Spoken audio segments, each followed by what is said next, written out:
നമസ്തേ ഗംഗാമയാണ്. നമ്മൾ മനുഷ്യന്മാരെല്ലാവരുവേ ഞാനടക്കമുള്ള മനുഷ്യന്റെ കാര്യാ പറയണെ കേട്ടോ. അല്ലെങ്കിൽ വ്യക്തിയുടെ കാര്യാ പറയണത്. നമുക്ക് പ്രതീക്ഷ കുറയുമ്പോൾ തളരുന്നവരാണ് നാം എല്ലാവരും. അതോടെ അവൻ അവന്റെ പരിശ്രമങ്ങളെല്ലാം പാഴ് ശ്രമങ്ങളാണ് എന്ന് കരുതി അതോടെ അതെല്ലാം മടി പിടിച്ചിട്ട് ഉപേക്ഷിക്കും. തുടരാൻ മടിക്കും. അല്ലെങ്കിൽ ശ്രമങ്ങൾ ഉപേക്ഷിക്കും. പക്ഷെ ഒരിക്കൽ മനസ്സിലാക്കും അല്ലെങ്കിൽ ഒരിക്കൽ മനസ്സിലാവണം. പുറത്തല്ല നമ്മുടെ സൃഷ്ടിയെല്ലാം നടക്കണത്. അതെല്ലാം തന്നിൽ തന്നെയാണ് നടത്തേണ്ടത്. ഇത് പുറത്ത് തേടാൻ തുടങ്ങിയിട്ടുണ്ടെങ്കിൽ നമ്മളിങ്ങനെ തേടിക്കൊണ്ടേയിരിക്കും.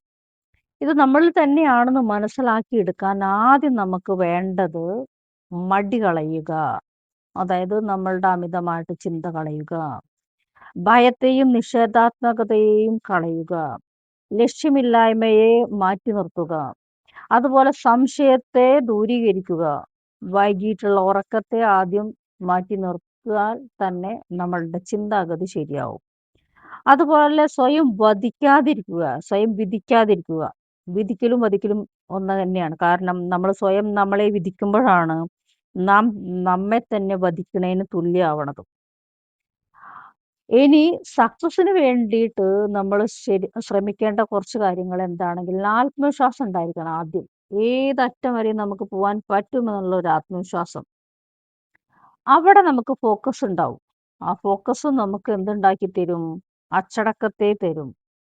അത് നമ്മൾ ത്യാഗം നമ്മൾക്ക് ആ ലക്ഷ്യത്തിലേക്ക് ആ സക്സസിലേക്ക് എത്തണമെന്നുള്ള ത്യാഗ മനോഭാവത്തെ സൃഷ്ടിക്കുകയും അതോട് കൂടിയിട്ട് സ്ഥിരോത്സാഹം ഉണ്ടാവുകയും ചെയ്യും. അപ്പൊ നമ്മൾ കഠിനാധ്വാനം ചെയ്യാൻ തയ്യാറാവും. വ്യക്തമായ കാഴ്ചപ്പാടുണ്ടാവും. പരിശ്രമങ്ങളുണ്ടാവും. ചുറ്റുപാടുകളെ മനസ്സിലാക്കും എല്ലാം ചെയ്യും. നമ്മുടെ മടിയാണ് ആദ്യം മാറ്റേണ്ടത്. അതിന് ഇതെല്ലാം ചെയ്യണമെങ്കിൽ എന്തിനെ ആദ്യം ഫോക്കസ് ചെയ്യണം? നമ്മുടെ ശ്വാസത്തെ ഫോക്കസ് ചെയ്യണം. അതാണ് സ്വരയോഗം, ശരയോഗം എന്നെല്ലാം പറയുന്നത്. കാരണം നമ്മുടെ ശ്വാസത്തെയാണ് നമ്മൾ ഇതിലേക്കൊക്കെ ഫോക്കസ് ചെയ്യാൻ ആദ്യം നിയന്ത്രിക്കേണ്ടത്. ശ്വാസം നിയന്ത്രിച്ചാൽ നമ്മുടെ ചിന്താഗതി നിയന്ത്രിക്കാൻ പറ്റും. ചിന്താഗതി നിയന്ത്രിച്ചാൽ നമ്മൾക്ക് സക്സസിലേക്ക് എത്താൻ പറ്റും. നന്ദി, നമസ്തേ. അടുത്ത വീഡിയോയിൽ വീണ്ടും നമുക്ക് കാണാം.